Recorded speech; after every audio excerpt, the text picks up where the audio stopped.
Hi, magandang gabi sa inyo mga kasawi. Kamusta na po kayong lahat? Naway nasa mabuti kayong kalagayan at mag-iingat kayo palagi mga kasawi. Ang tatlong sign na ma-M ang isang babae. Pakinggan nyo to mga kalalakihan. Ang unang sign mga kasawi is maingay ang isang babae kapag may kasamang lalaki. Kapag kang isang babae masyado itong maingay, tapos alam niya na may kasama silang kalalakihan, yung nagpapapansin, yung nagpapaflirt sa isang lalaki at talaga yung alam niyo na yung talagang sigaw nila, yung talagang hindi na karapat-dapat na usapan ay talagang eto ay nagsisigaw na talagang halika na yan, yung parang kunin niya na yung atensyon ng isang lalaki. Lalo kapag ka maraming mga lalaki na kasama ay talaga eto ay paikot-ikot para mapansin ng isang lalaki. Ayan yung ating una na sign.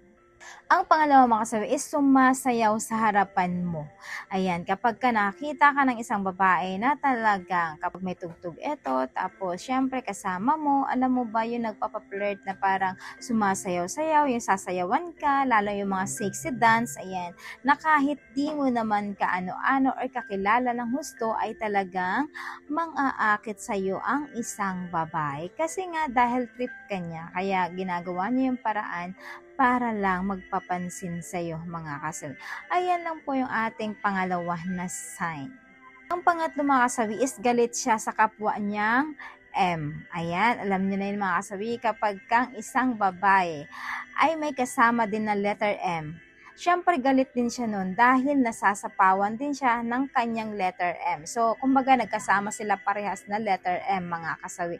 Kaya yung ending ay naiinis siya kapag ka may kasama. Kasi para sa kanya ay hindi na siya makapag-focus na siya yung magpapapansin sa mga kalalakihan kasi alam niya na ang lalaki din ay mapapatingin din sa kasama niyang letter M. Instead na dapat sa kanya lang yung atensyon ay nababaling pa sa kanyang kasamahan. Kaya inis na inis ang isang babae kapag once na meron itong nakakasamang letter M din mga kasawi kasi nga mahahati ang atensyon ng isang lalaki sa kanilang dalawa mga kasawi. Ayan lang po yung ating pangatlo na sign. At syempre hindi mawawala yung ang advice sa topic nito. Lagi yung tatandaan sa mga kalalakihan, madali nyo namang malaman kapag ang isang babae ay alam nyo na yon. Kasi mas lalo silang clingy, yung sobra silang publicity, yung talagang kahit na maraming tao, touch ng touch sa inyo, kaway ng kaway, hahawak ng hawak, aakbay, yayakap, ayan halos kulang na lang ay halikan kayo kahit na walang kayo, 'di ba mga kasawi? So, ibig sabihin nun ay letter M talaga ang isang babae kasi kung hindi naman siya letter M, alam niyo ba, hindi ito gagawin ng matinong babae mga kasawi. Kaya nga ginagawa niya ito kasi nga letter M na talaga siya mga kasawi. Hindi na siya nahiya basta para sa kanya ay mapansin lang siya ng isang lalaki.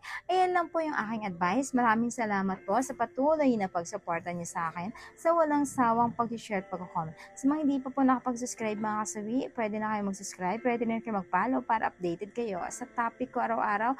Magandang umaga.